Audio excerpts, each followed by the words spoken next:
So yo, what's up mga kamekaniko? May bago nga pala tayong gagawin dito, yung binaklas namin kahapon mga kamekaniko. Yung gagawin natin ngayon ay yung Wave 100 ng aking kapatid. I-refresh natin yung kanyang head. Pakita ko sa inyo mga kamekaniko. Namin, mga kamekaniko, natanggal na namin yung mga block na ayaw mapanggilid. Bubuhay na lang natin mga kamekaniko. Pinarebor namin to 450.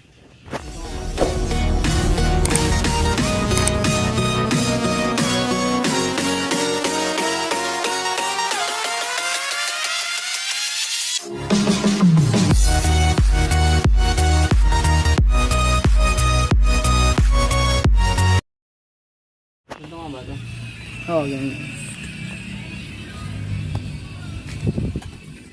Buo na lang tayo.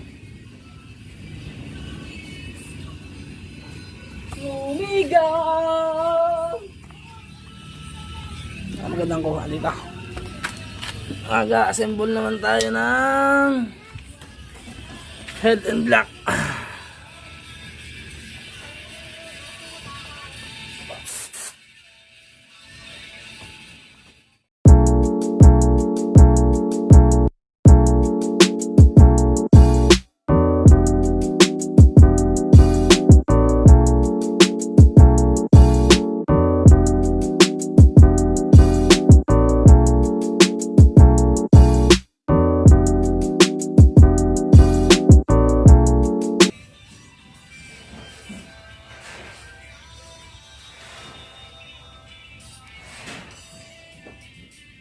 Para madulas.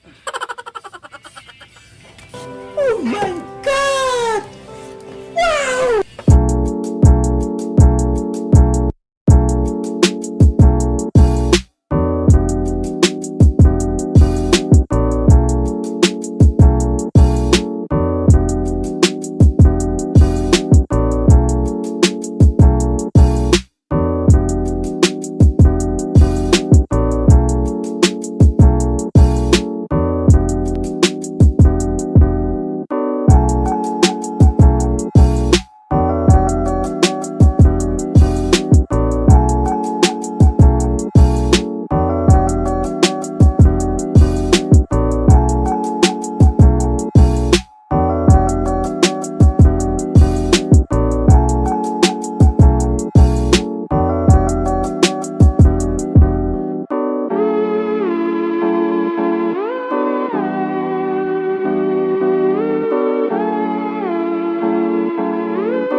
natin yung ating ginagawa. Na-under na. Break in na lang tayo. Yung ginagawa ko nga pala kamikanik kung pag-break in dito, ganito. Tingnan nyo. May hose ng tubig. Kaya balik na rin ko lang. Mga kamikanik ko, break in na lang tayo ng tubig. Yan yun yung ginagawa kong pag-break in pagka bagong rebore mga kamikanik ko para alagang alaga. Medyo tumahimik na din mga kamikanik ko yung makina nung sa kapatid ko.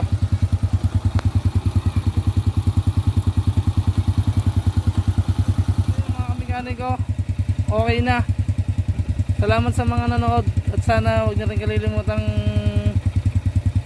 i-subscribe ako sa aking YouTube channel Mekaniko Anglers and sa Facebook Mekaniko Anglers din mga kamikaniko. At huwag niyo na rin kalilimutang i-hit yung notification bell para lagi kayong updated sa mga